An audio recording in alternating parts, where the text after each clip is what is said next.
you see me doing is I'm getting some 40 by hand and knocking down all the rough lines, and it's just real light.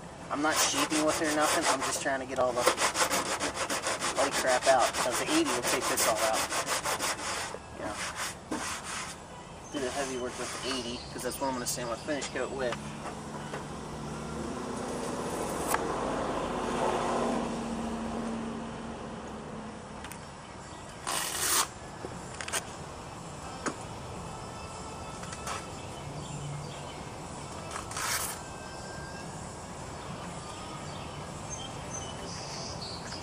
I'm going to start on this with my 80 in shape, and I know I should have my dust mask on, but I don't right now. So let me put that on real quick.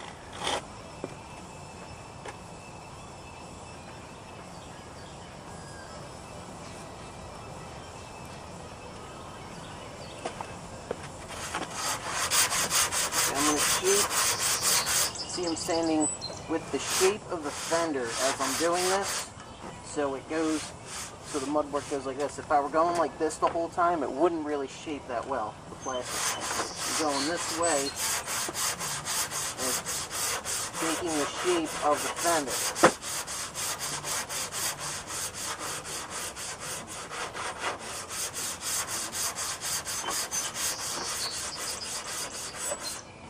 It's coming out pretty nice. I don't feel any more high or low spots in it. And I'm just going across, like I say, trying to get every end feathered out as good as possible. Some guys will do this by DA. I'm not too strict with the DA.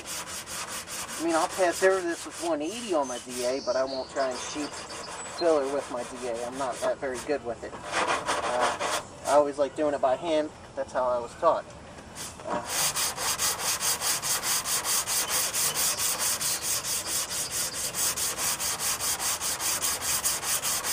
Now I got this all smooth. I don't feel any, I feel a slight low spot here, and you can see it in the bodywork. I'm probably going to go over that with just straight glaze instead of mixing it with evercoat. That's off. Just going with the panel so these spots back here feather out.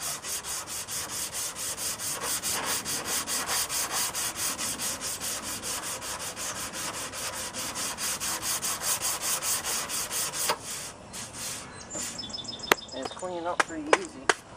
You want to check your paper for buildup as you're doing this.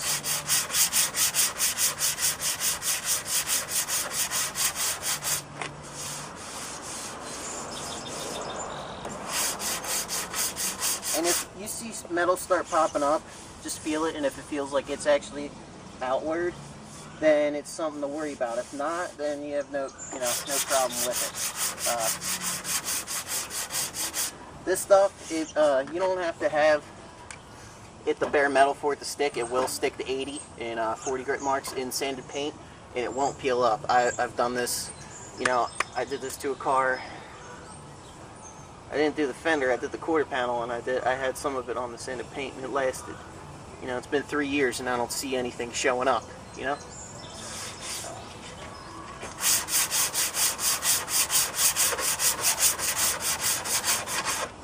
Right now, it feels great. When your bodywork is straight is when, if you're feeling it and you don't feel any kind of waves or nothing, it just feels completely, beautiful and smooth. I'll show you, this is what it looks like all feathered. Let me get you off the tripod there.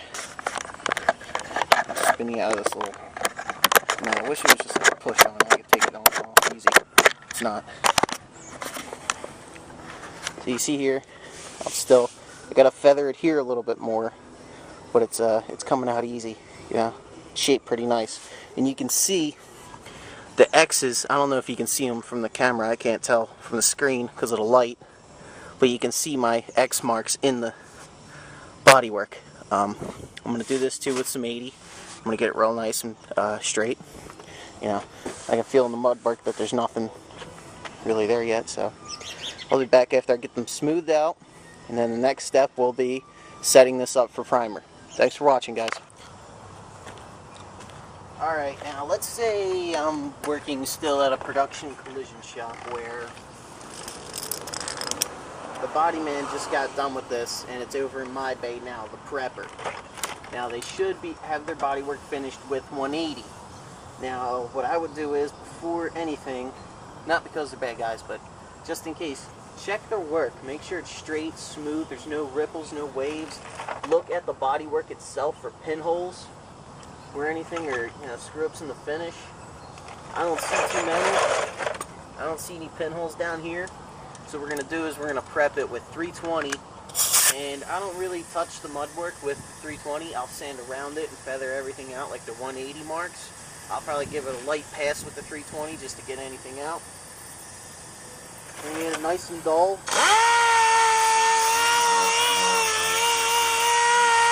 Ready for primer.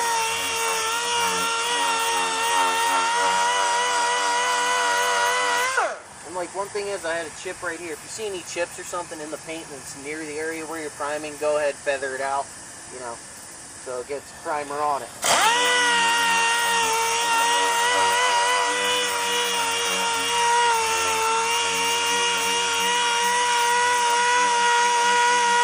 Now if you see here where they had 180 marks, I'm going over and I'm finishing it with my 320 so it's smoother and it won't take up a lot. It won't take a lot of coat, really a lot of coat.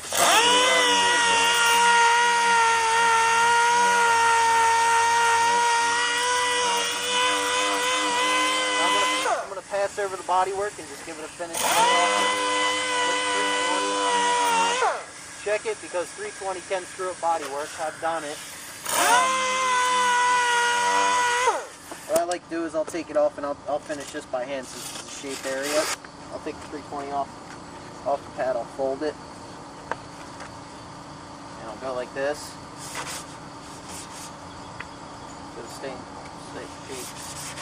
I'll go like this, make sure it's all smooth. Now that it's ready, we'll any other shiny areas in there, we'll hit with a scuff pad.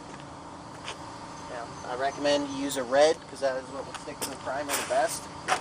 And we'll go a little bit beyond, so I'll take my scuff pad to about here.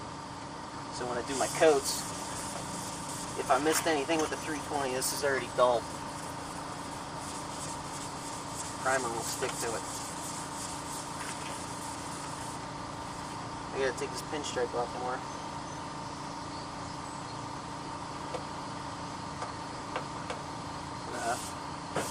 You see what you get my point here. Let me take you off the tripod, I'll show you how it's finished.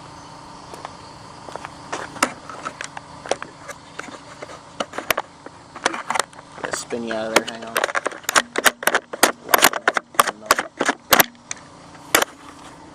So you see there how it's all finished and it's nice and dull. There's no clear coat or anything because that's what the primer wants to stick to, a dull surface. I'm going to take it a little bit back extra for this burn through here, because if you got a blow through, go ahead and shoot the primer over it. So I'll be back and then I'll show you how to lay the... Alright, when it comes to taping up a car for primer, I like to back tape for it. I'll use the bigger tape, like this is 1 3/4, and I'll get all the areas where it's, it'll make it easier. Around here, let me flip the camera. Let's see if my camera lens is around. Alright, now you can see what I'm seeing. I'll map out the piece first.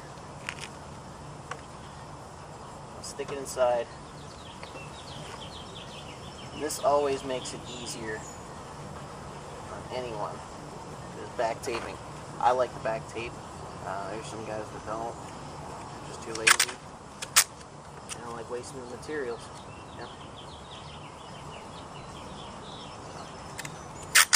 This is how I back tape the headlight area. That.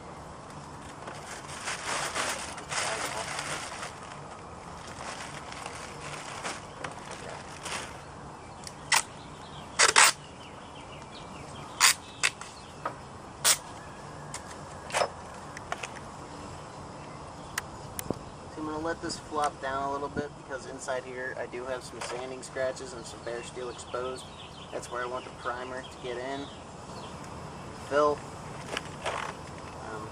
The inside there too, where I got some sandpaper marks with this here.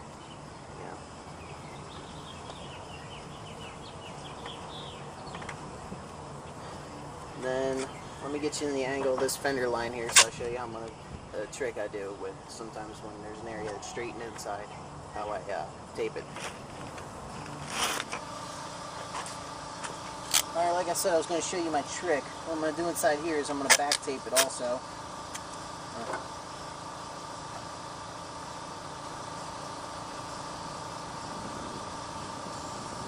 What I'll do is, since this part here is not getting painted, just stick a little bit of tape in front of it. And you see what this will do is it'll create a break point, because inside here I've still got a primer. Now it goes up towards here, since I got it scuffed, I got to scuff it to about there. There's a little edge of my scuff pad. You just dull the area down so the primer has something to bite to. And you can see, whoever did this may have been a replacement panel because, and it didn't prep the jams because the paint's peeling off now, which is just wonderful. I hate doing these cars sometimes. Really a restoration guy, please.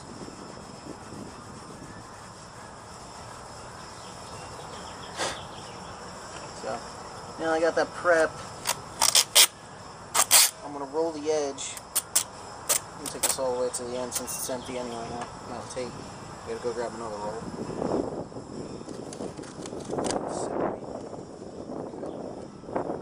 Take this, I'll roll the edge, roll it about halfway, stick to there and seal up that seam so extra primer doesn't get there. And so what I'm going to do exactly here is roll the edge instead of having a sharp line, so then the tape paper will stick right to it and go across.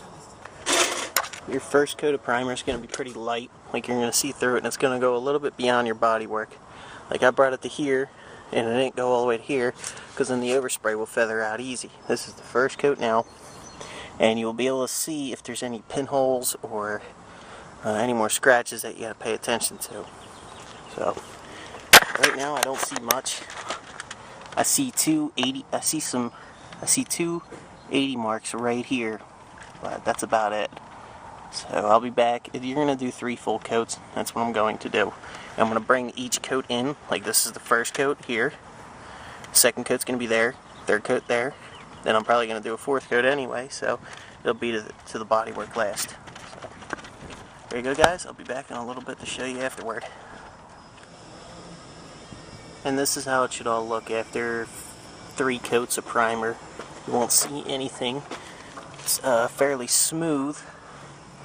I don't see any more sand marks. I'm going to give this one more coat just at the bodywork so it all fills out nicely, and then I'll put some guide coat. Here's the fender now on a light layer guide coat. Got some bad news.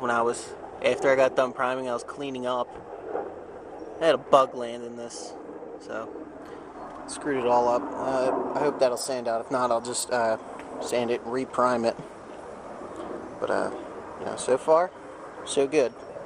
I mean, I don't see, besides where the bug landed, I don't see any 80 marks, any pinholes or nothing. So afterward I'm going to wet sand this with some 400, 500, and be ready for sealer, base, and clear.